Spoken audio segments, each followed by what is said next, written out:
One player on the Tampa Bay Buccaneers might be the best in the league at his position, while an entire position group on the team needs to get it together. That and more on today's episode of Locked On Bucs. Your daily Tampa Bay Buccaneers podcast, part of the Locked On Podcast Network, your team every day.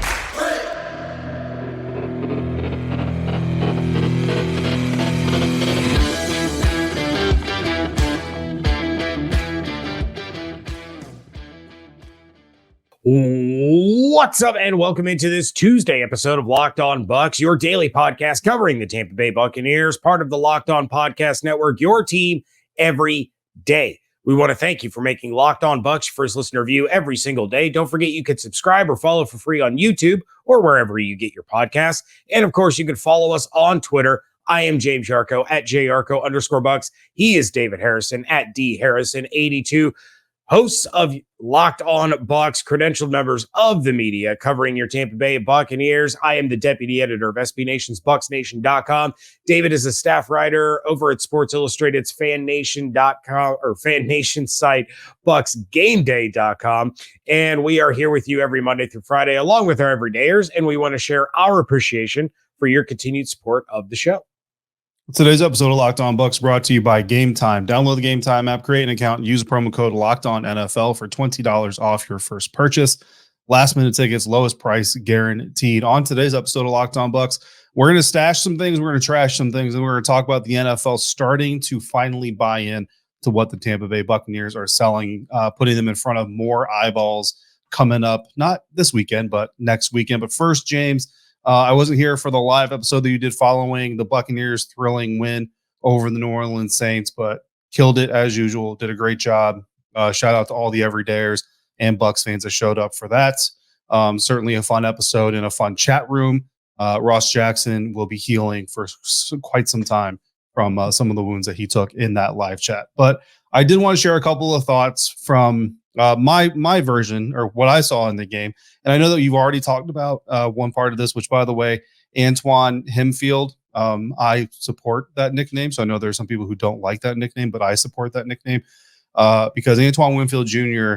not only is making himself look good, but he's making me look good because preseason, offseason, the build up to the season, whatever you want to call it, I was pounding the table for Antoine Winfield Jr. to get the recognition that he deserves as one of the best safeties in the National Football League. Not one of the best young safeties, one of the best safeties in the National Football League. And he's finally starting to get it. He's finally starting to get some of that recognition, not just from Bucs fans, not just from Locked On Bucs, but from everybody. And it's well deserving. I think that Antoine Winfield Jr., like I said, he's entering that top tier of NFL safeties. And if he can keep up the production that he's doing right now for the Buccaneers, he's going to be well in that conversation by the time the season comes to a close. Following week 4, he now has 11 career sacks. And thanks to our friend Scott Smith, senior writer and editor of Buccaneers.com, he is the Buccaneers all-time leader in sacks among safeties. Already, we all ranted and raved about how quickly Tom Brady was setting franchise records. Antoine Winfield Jr. is setting franchise records at a similar clip.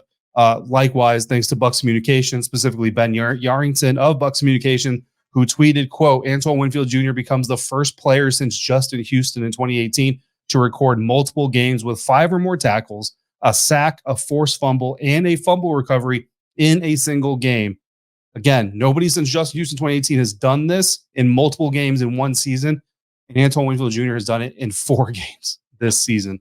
And again, nobody has done it 3 times in a season, according to Pro Football Reference, which is a site that I like to use a lot as well. And I used it to find all these stats coming up here. Top 20 among safeties, defensive backs, and tackles.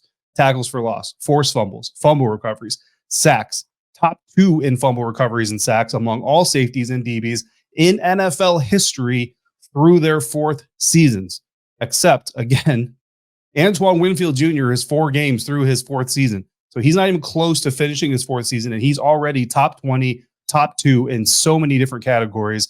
And if you narrow that down to just second-round safeties and DBs, which somehow Antoine Winfield Jr. was a second-round pick, he's top 6, and he's better than or within spitting distance of Budda Baker in every single one of those categories. So, James, Antoine Winfield Jr., on top of your amazing nickname, on top of what everybody's already said about him, just even though it's next day, still deserves his flowers even more coming up for not just this performance, but what he's done all season long. Yeah, no doubt about it. And I just did a quick check. You said he's doing it through 4 weeks into his 4th season.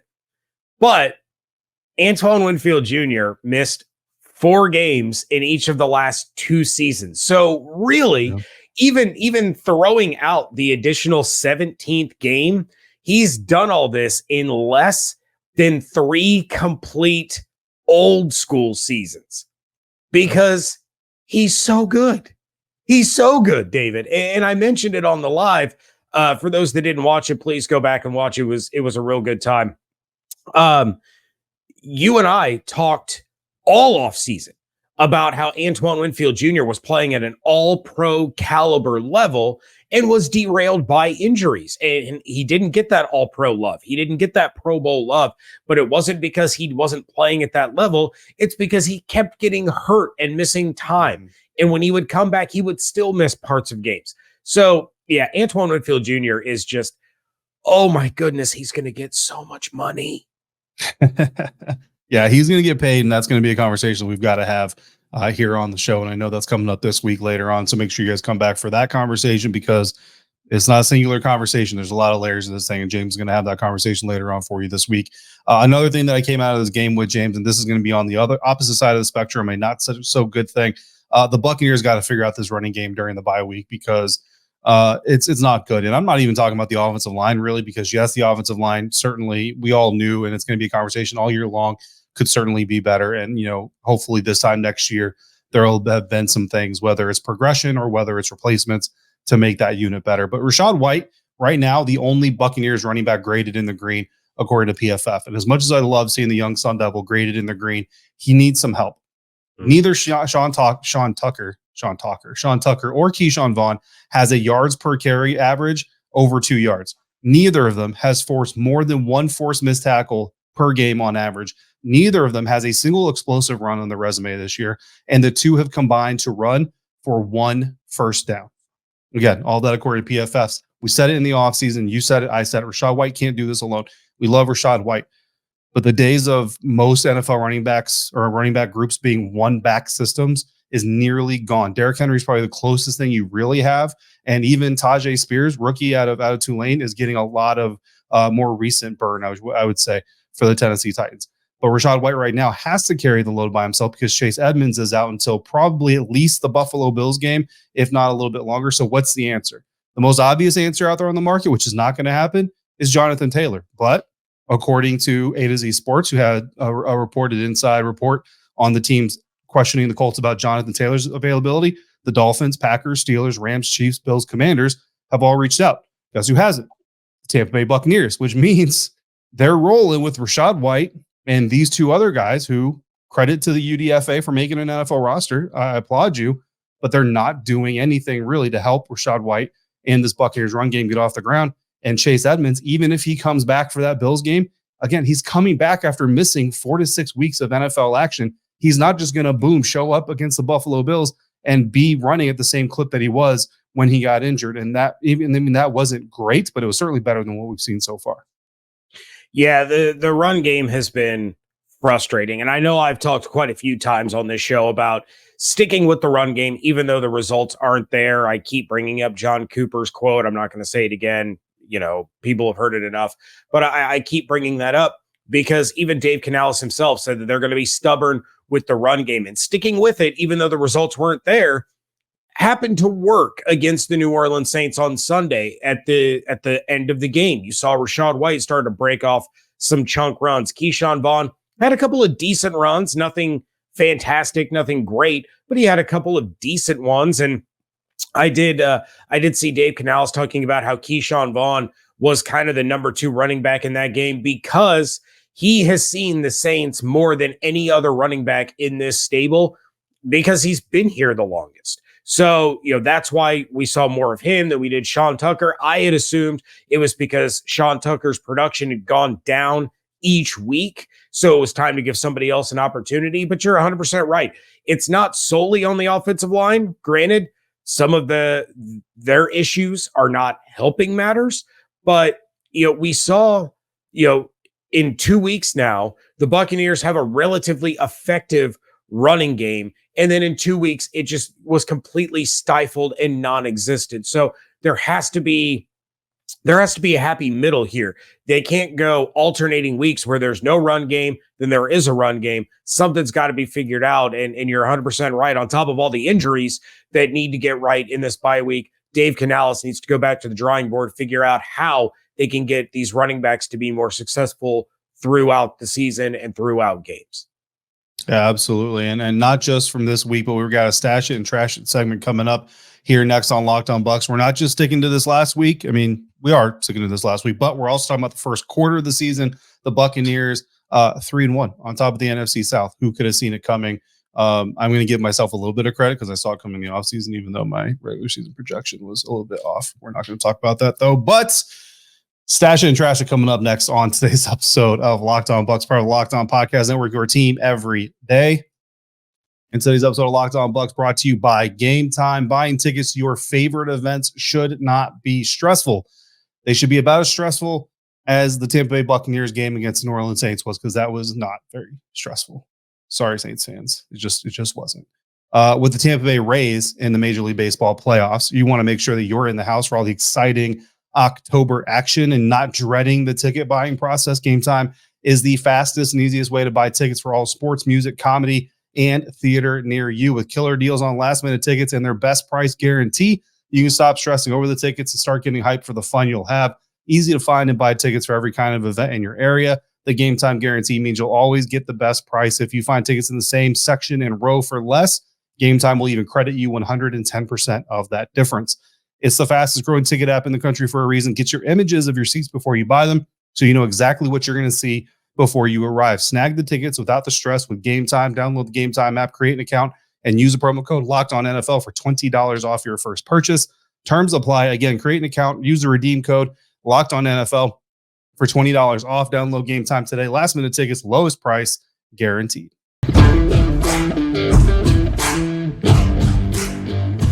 Thanks for making a Locked On Bucs your first listen or view today and every day. Everydayers, thanks as always for coming through on a regular basis like you do. Be sure you come back tomorrow as well, as James and Evan Klosky of WTSP 10 Tampa Bay will be here to discuss all of the great things that happened in New Orleans, all the great things about to happen, and certainly some of the key things that need to happen during the bye week. Speaking of the bye week is all about getting healthy, which ironically enough, I think when we all saw the bye week on the schedule for the Buccaneers, we were not happy.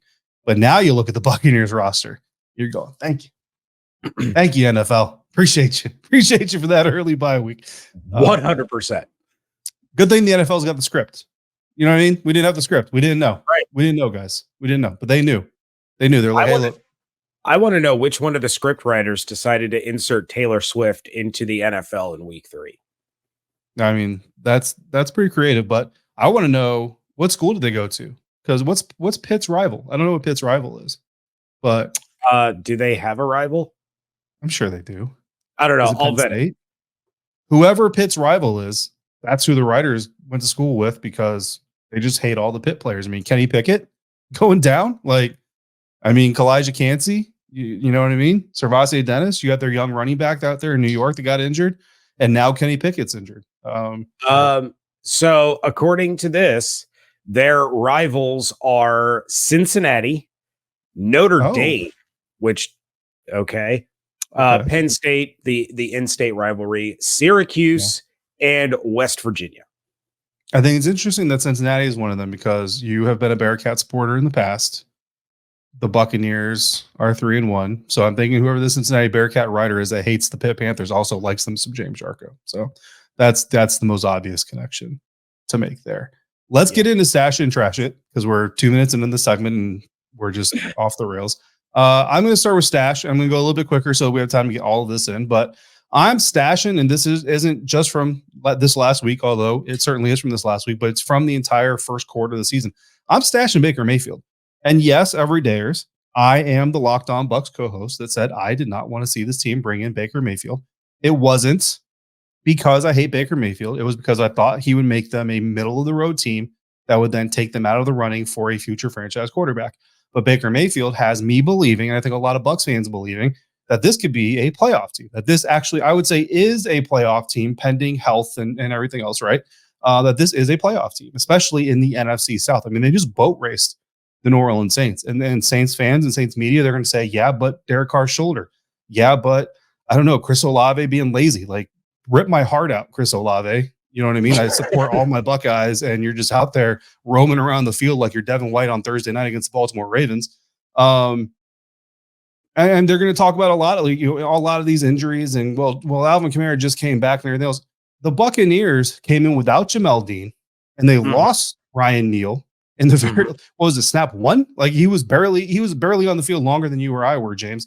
So let's not talk about injuries, Saints fans. The Buccaneers know a thing or two about injuries. And let's not forget Baker Mayfield getting hit late and being folded like a pretzel and then shaking it off and being like, nah, I'm good. I'm going to go ahead and roast you for 3 touchdown passes. Yep. I like the Outcast reference, and I'm okay with the Taylor Swift reference because it's on par with the beat of the NFL right now. But anyway, honestly, Baker Mayfield through 4 games. Top 10 in the NFL in completion percentage, 69.6. Top 15 in yards per attempt. Top 7 in touchdowns. Top 9 in interceptions. That's top 9. Lowest being number 1, 2. You know what I'm saying? So that's a good top 9. Yeah. Only 4 turnover worthy plays according to PFF. Only 3 passes batted down. Which if you go back to training camp, that was a big storyline about the passes getting batted down the line of scrimmage. He's got 7 throwaways this season. So if you take the throwaways off of his attempted passes, he's actually completing 72% of his passes. Second best pressures converted to sack percentage, not second most, second best, so second fewest of the top 32 snap getters at the quarterback position. 8th best QBR in the NFL with a 101.9, one of only 9 NFL quarterbacks through 4 games with a 100-plus QBR, along with Ohio State Buckeye legend C.J. Stroud. He'll come crashing back down to earth. No, at this point in time, Baker Mayfield has proved every critic, every doubter, everybody wrong.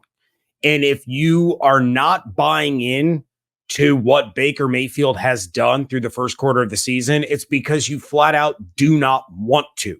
It has nothing to do with Baker and everything to do with the fact that you wanted to be the person that said Baker Mayfield is going to stink and you want to be right.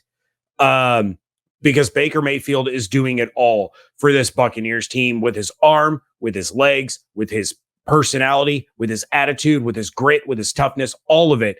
So at this point, if you haven't bought in, you're not going to. And to me, it seems like it's more personal. David, I'm going to go ahead and I'm going to trash a lot of people, and I'm going to get through this as quickly as I can. But my trash it is the national talking heads. So let's talk about CBS for a minute, where Will Brinson, Ryan Wilson, Tyler Sullivan, John Breach, and Jared Dubin all picked the Buccaneers to finish in dead last or third place in the NFC South. Shout out to Pete Prisco. At least he picked the Buccaneers to finish second. So I'll give you a little bit of credit there. How about NFL.com and NFL Network? You had Adam Shine, who predicted that Derek Carr was going to get 12 wins. You had Keegan Abdu, Michael Baca, Mike Bann, Judy Batista, Jeremy Bergman, Tom Blair, Brooke something or another, Michael Florio, Leslie Frazier, Christian Gonzalez, Grant Gordon, Marcus Grant, Dan Hansis, Maurice Jones-Drew, Steve Mariucci, Matt Okada, Dan Parr, Kevin Patra, Adam Rank, Chad Roeder, Greg Rosenthal, Mark Ross, Mark Sessler, Nick Shook, Brendan Walker, Lance Zerline, and more. I cut names off of this list. That's Buccaneers, Arizona State Sun Devil great, Brendan Walker, by the way. Well, he's not great at predictions. He wasn't great here, but he's great. Not a single one of these experts picked the Buccaneers to win the NFC South. Then we have the Sporting News that predicted the NFC South to finish in this fashion. Panthers at 9-8, LOL.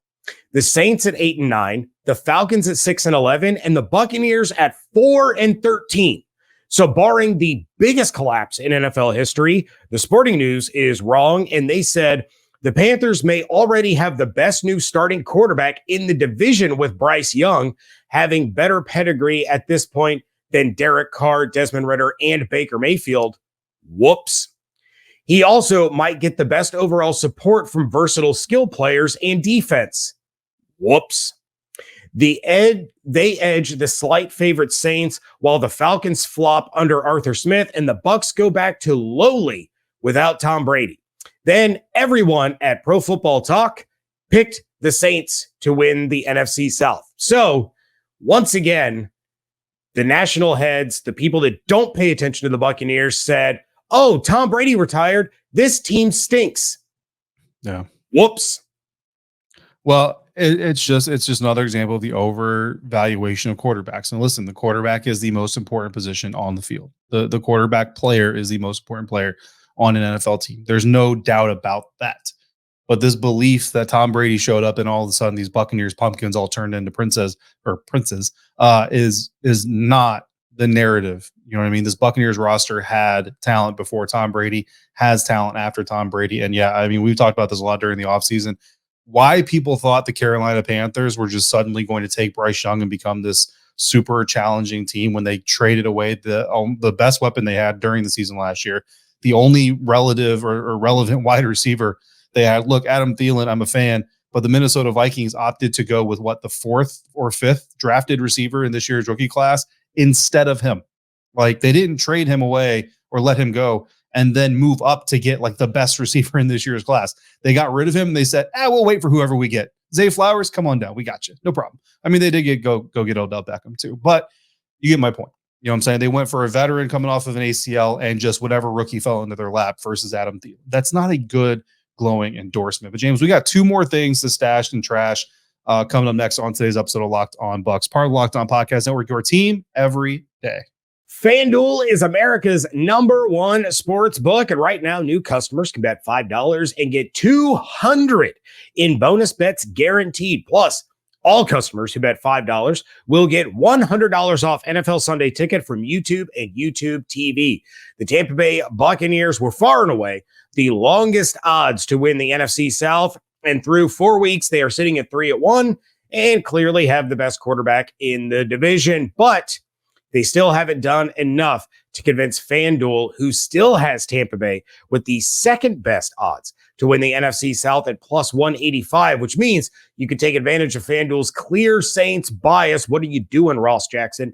And make $185 off of a $100 bet if the Buccaneers prove me, David, and all of you right by winning the NFC South division crown sans Brady. But now is also the best time to join FanDuel. The app is easy to use and you can bet on everything from spreads to player props and more. So visit FanDuel.com/lockedon and kick off the NFL season with an offer you won't want to miss. FanDuel, official partner of the NFL.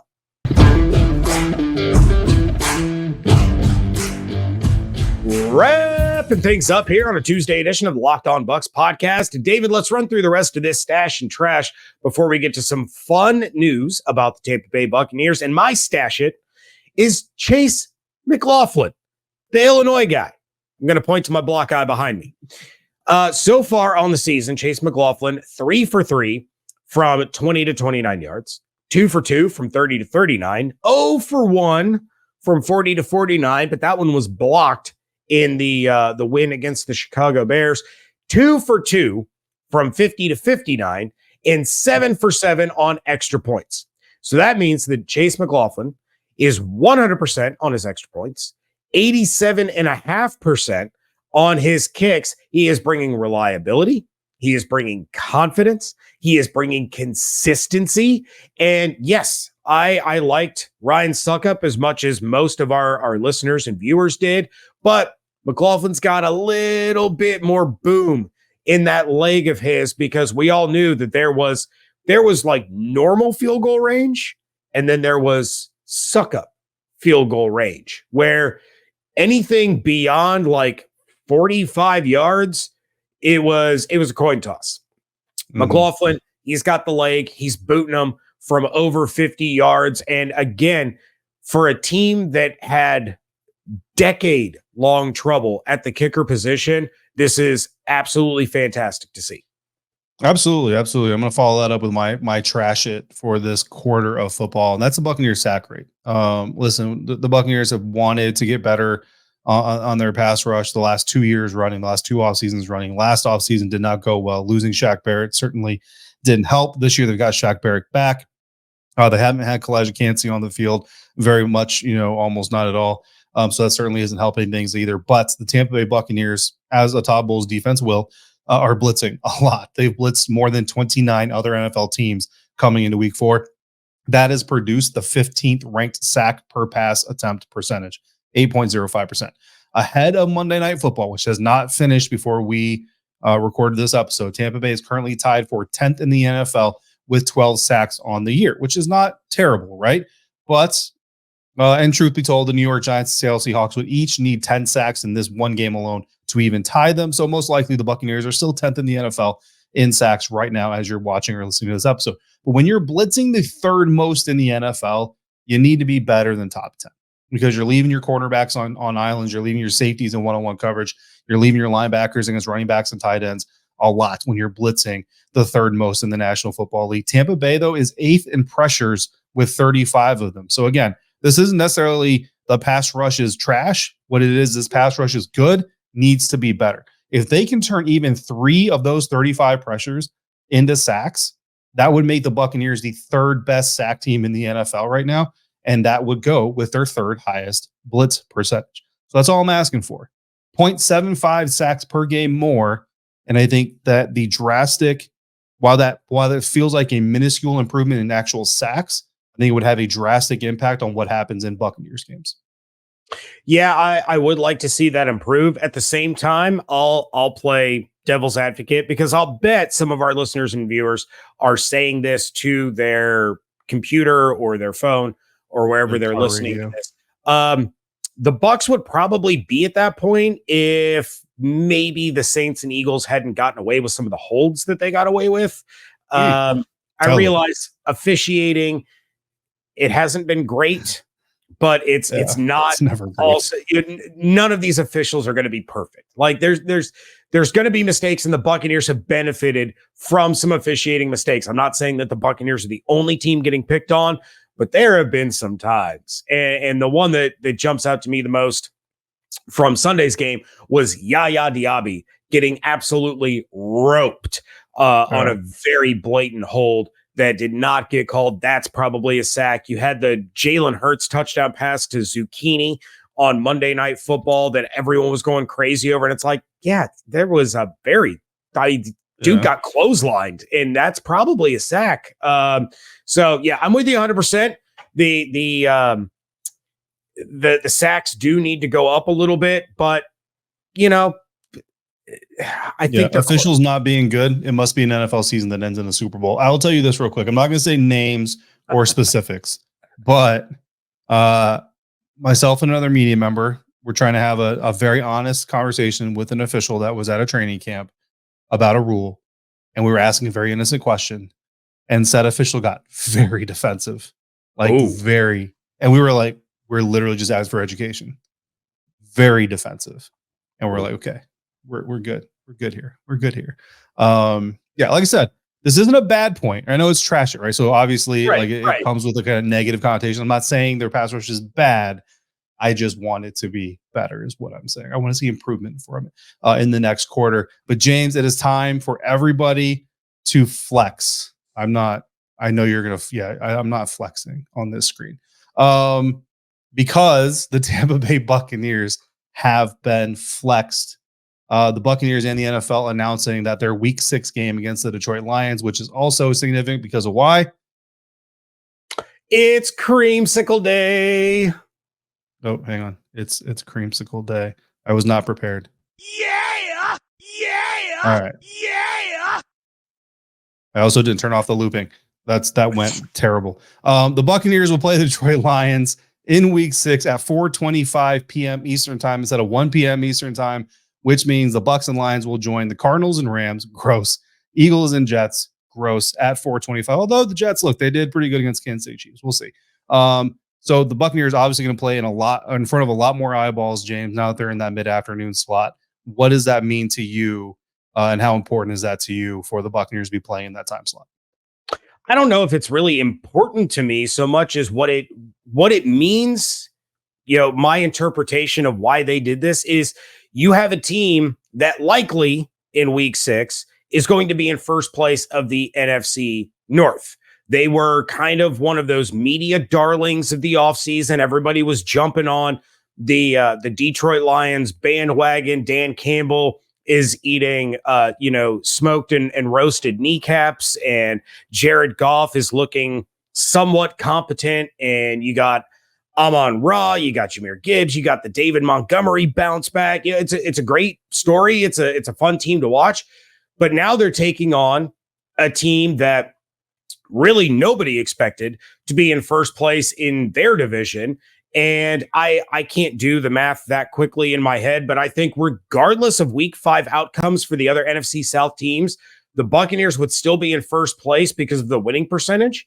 So the Saints can only cap out at like a 600 winning percentage if they're 3-2, whereas the Bucs would still be sitting at 750. So you have 2 first place teams, and this game could have huge playoff implications down the line if you're getting into tiebreak scenarios, head-to-head wildcard scenarios, all those things. So the NFL viewed this as an opportunity to say, look, we got these 2 teams right now that are both playing really good football. You have the Lions, who invaded Lambeau. The Lions fans just filled that place up. They've beaten the Chiefs. They've beaten the Packers. Now you have the Buccaneers, who have beaten the Vikings, who were a playoff team the year before. They kind of stink right now.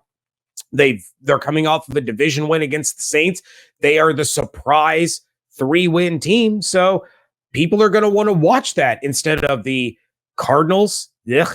And then, like you said, I mean, the Jets played well against the Chiefs, but Eagles are going to boat race them. I don't see Zach Wilson having back-to-back performances like no. That.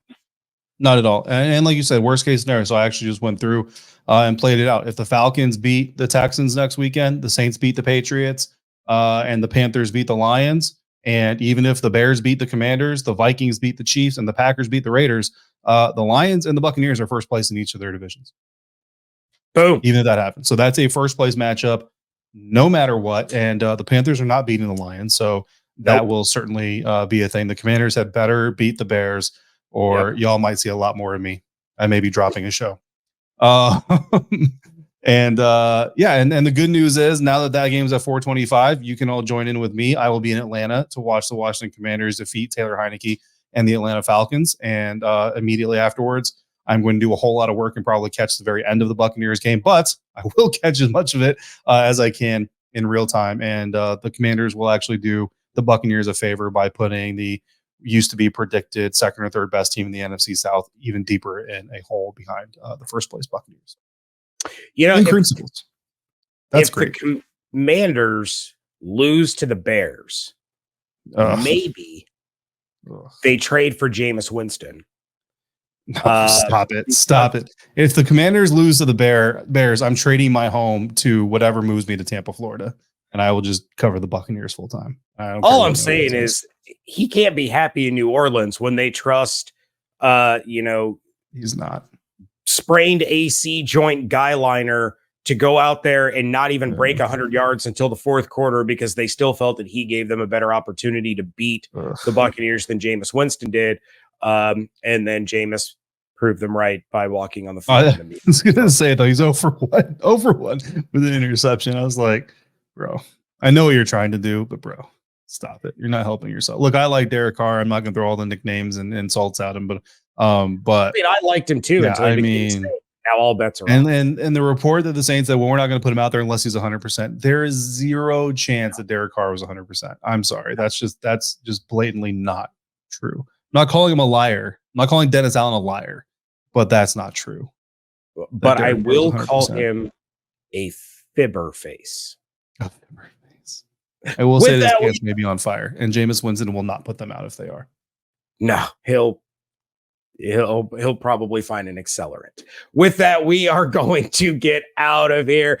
Everydayers, make sure you are coming back tomorrow as Evan Klosky from 10 Tampa Bay joins me for a WTSP Wednesday. We'll get his takeaways from the Saints game and get his takeaways from the first quarter of the Buccaneers season. In the meantime, of course, you can check out everything that we are doing on Twitter at Locked On Bucs, at Yarcho_Bucs, and at D Harrison82. We want to thank you for making Locked On Bucs your first listener review every single day. That about does it. Check out David's work over at BucsGameDay.com. Check out mine over at BucsNation.com. Hope you all have an absolutely outstanding day. Stay safe, stay healthy, fire the cannons.